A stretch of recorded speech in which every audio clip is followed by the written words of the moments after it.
watching the Movie Dogs. We bark about the movies and nothing but the movies.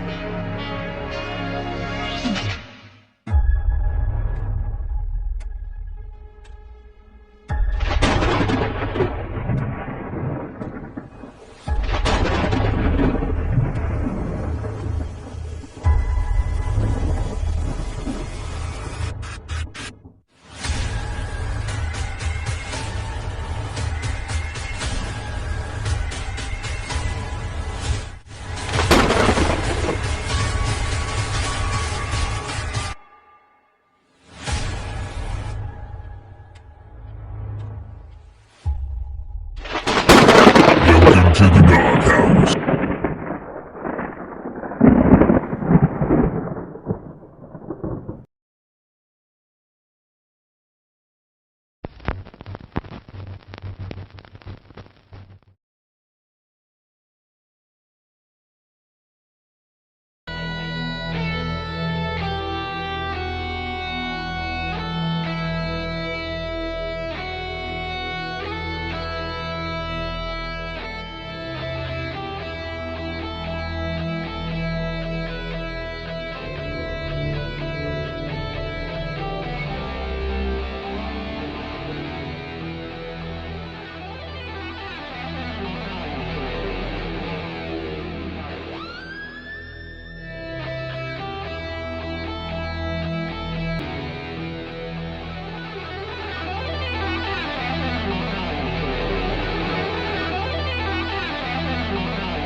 Hello, everybody, and welcome to a new episode of the Movie Dog Show, Horror Edition. Ladies and gentlemen, we are now in the month of October, folks. It is October 1st. By the time you are watching this, I hope you're watching this.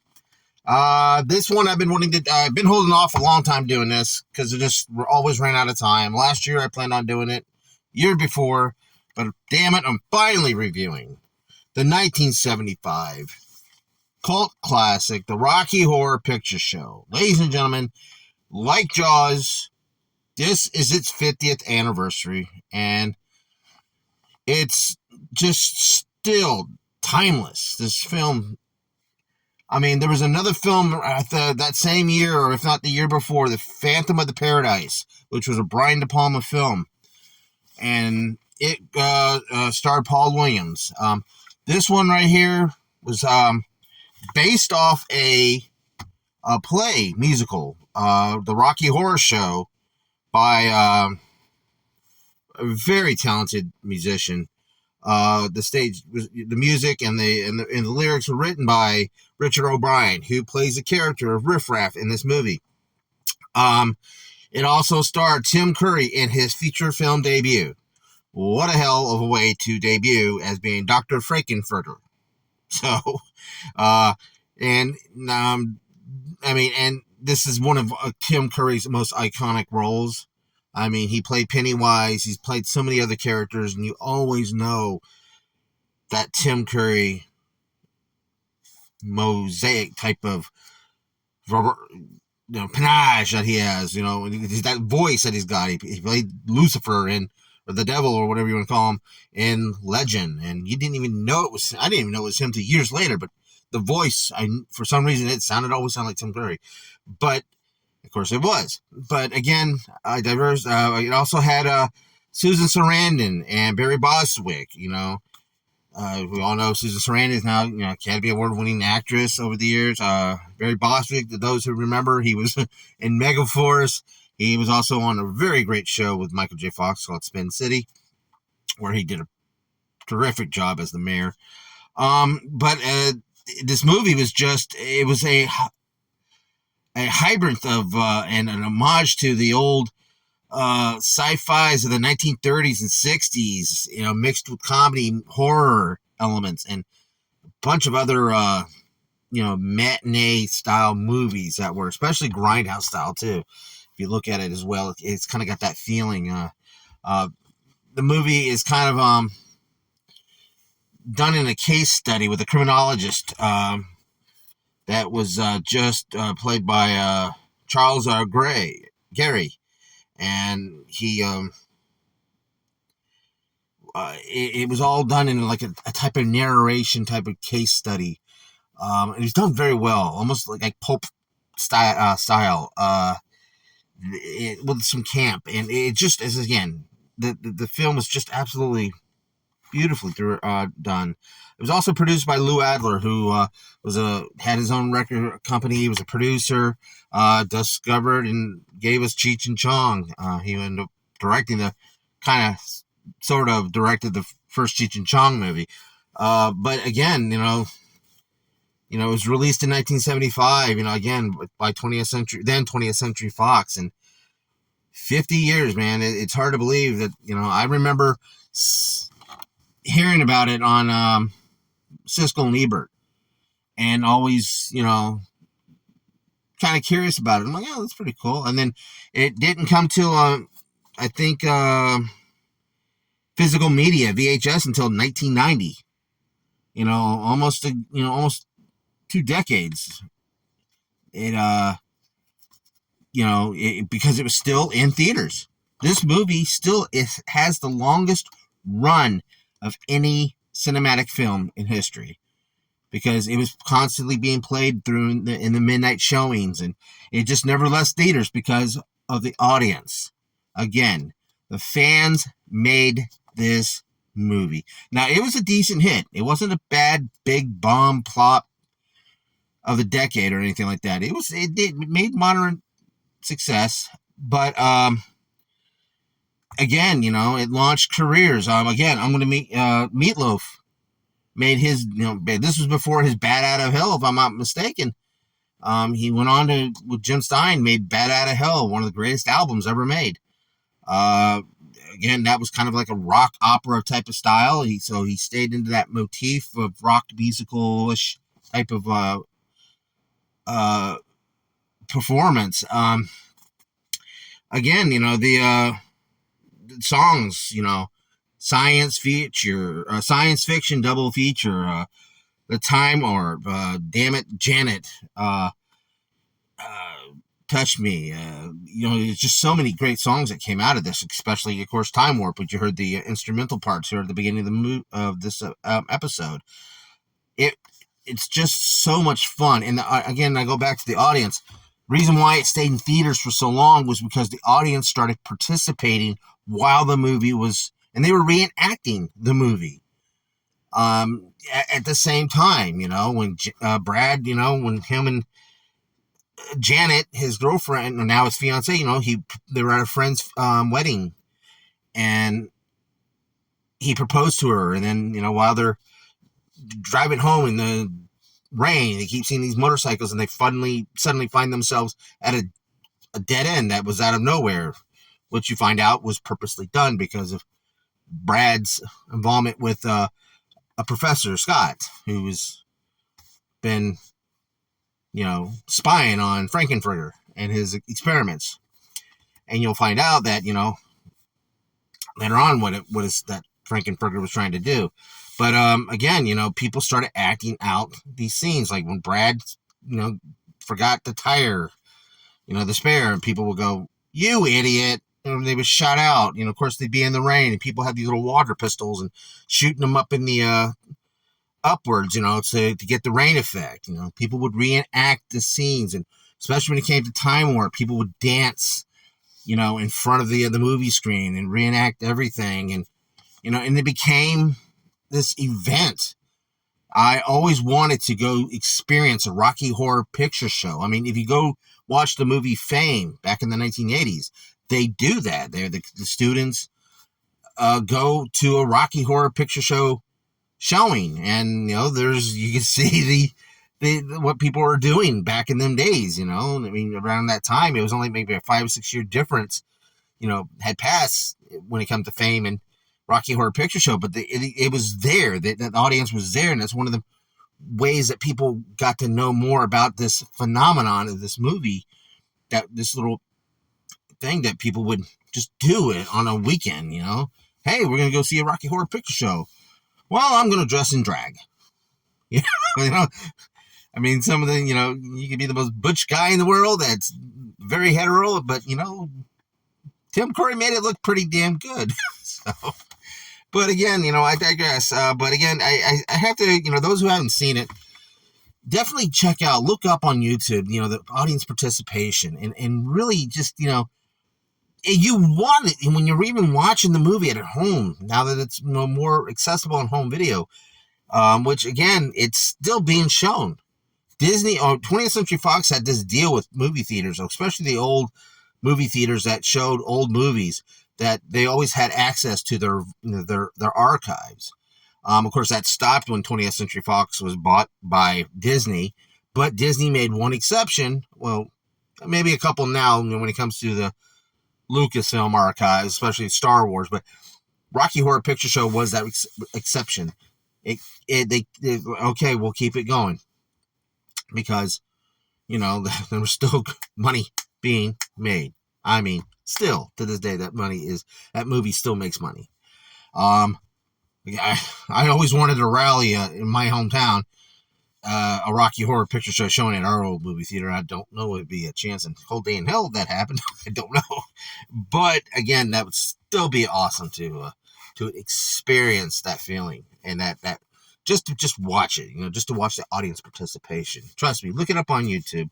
But again, I mean, it was just such a great thing, and what was that Frankenfurter was doing was this was a twisted reimagining of Frankenstein.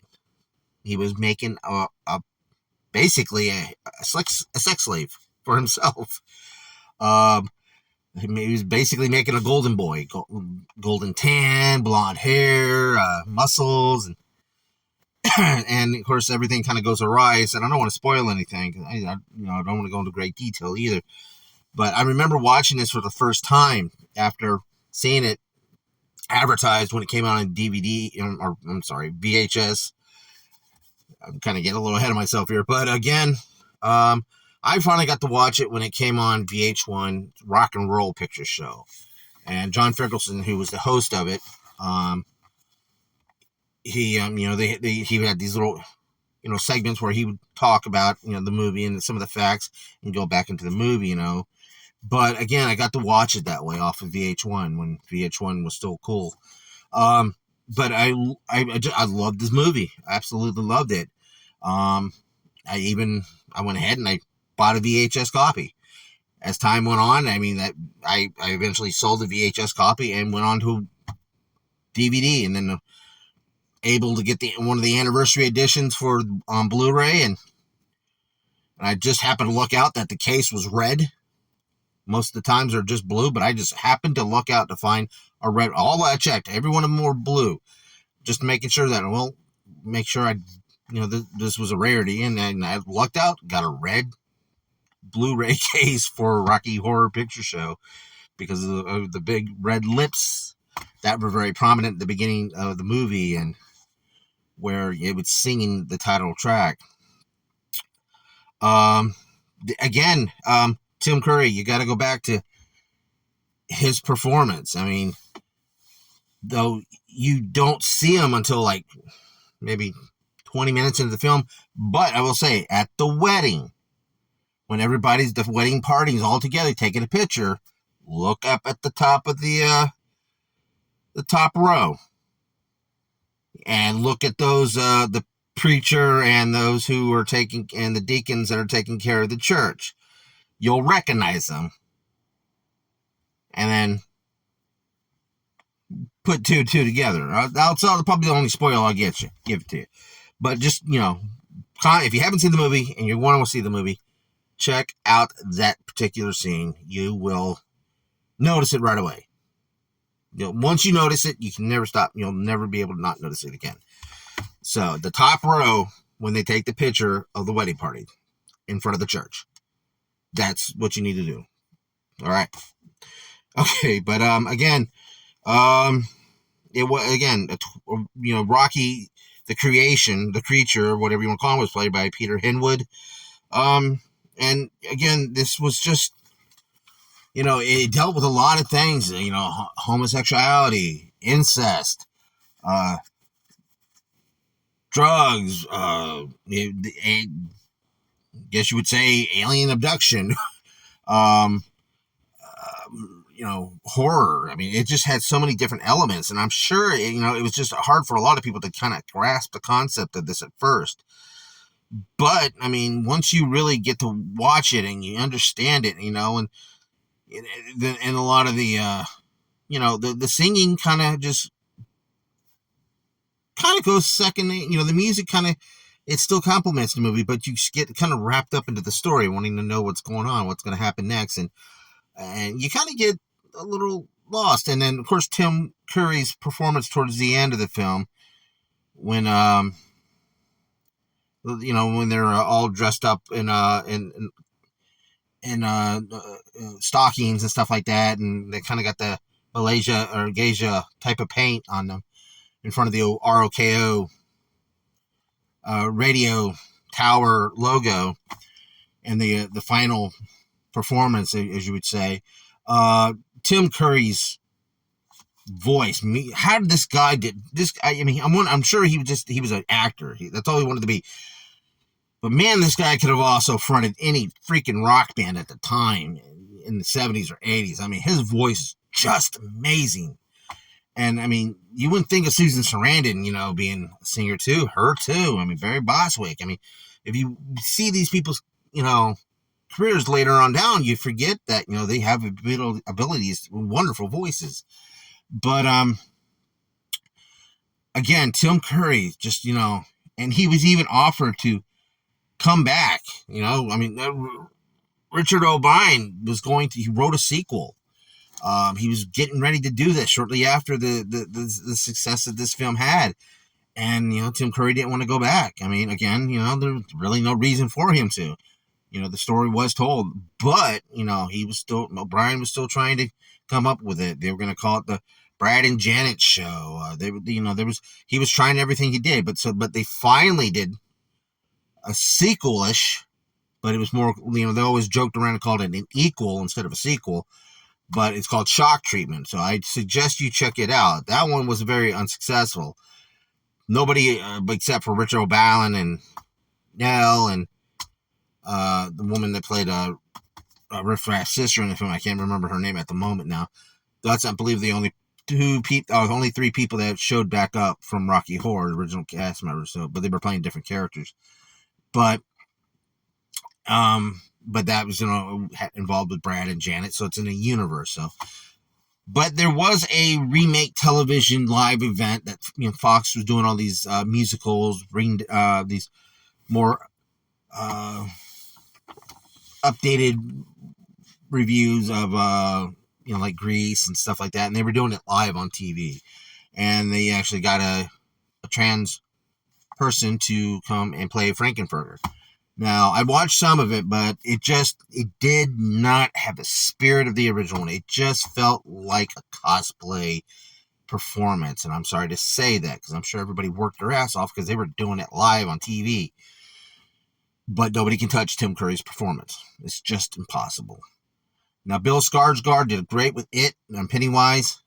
Tim Curry's performance just had something different. That's not knocking either performance, not one above the other. But Tim Curry, just anything that he did, he was just so good at it. And he just had, like, even if he was playing just a good guy, or just a dick, he was still likable. But he still had that sinister look in his face. He could have played the Grinch. I'll say it. I mean, if Jim Carrey didn't play the Grinch, they could have gotten Tim Curry, because Tim Curry he had that facial expression of the Grinch. If everybody watched Home Alone 2 and, kind of see those similarities in that scene where the Grinch was smiling and they kind of bled into a fade with Tim Curry smiling when they found out about Culkin's character, you'll see what I mean when you do watch that movie. But I do have to say, folks, I cannot say enough about this film. This is just an amazing film, as again, a hodgepodge of old 30s to 60s sci-fi grindhouse horror comedy, and it got it all. It's one of those rare films where it just, everything kind of just clicked well for it, and it's constantly getting rediscovered over the years. So if you have not watched the Rocky Horror Picture Show, I cannot stress enough where you need to go out there and get a copy, or if you can find it on digital, go for it. Streaming, go for it. But again, also look up on YouTube about the interaction that the fans have with this movie, and you may want to go out. I still, to this day, I'm almost 50 years old, and I want to go out and experience a Rocky Horror Picture Show in the theaters. So again, folks, try it again. All right. Well, that's all the time I got. Remember, it is the month of October, and damn it, I want you all to have fun, be safe out there. And I almost got all my Halloween decorations up and going. I got them started I started them on September 25th, and I've got a slow thing going for it. But damn it, I'm almost done by this point, and this is going to be an amazing October. I hope. Just hope that me living down here in the Sunshine State, and got maybe no hurricanes this October like I did last year. I almost lost some of my decorations last year. All right, folks. What about Rocky Horror Picture Show? Have you seen it? What is your favorite performance in it? What's your favorite song? Tell me down on the comments below, folks. And don't forget to like and subscribe. We're on our way to 1,000 subscribers. We're getting close to 100 episodes here on the Movie Dog Show. And, of course, on top of all that, this is our 10th anniversary, folks. And I got you to thank for there being 10 years of the Movie Dogs here on YouTube. All right, folks. That's it for the Movie Dog Show. Thanks for watching, and keep on watching. Bye. Hey, like and subscribe. Be sure to check out more of the content on the Movie Dogs channel. All the reviews and cool remarks and cool guests like me, Josh Church, the owner of River Monster Comics. We are in Denellen, Florida, so if you're ever in the area, come by and check out the shop. Get some cool nerd stuff, comics, pops, toys, whatever. And swing by and just have some cool conversations about movies and all things pop culture. We appreciate you. See you soon.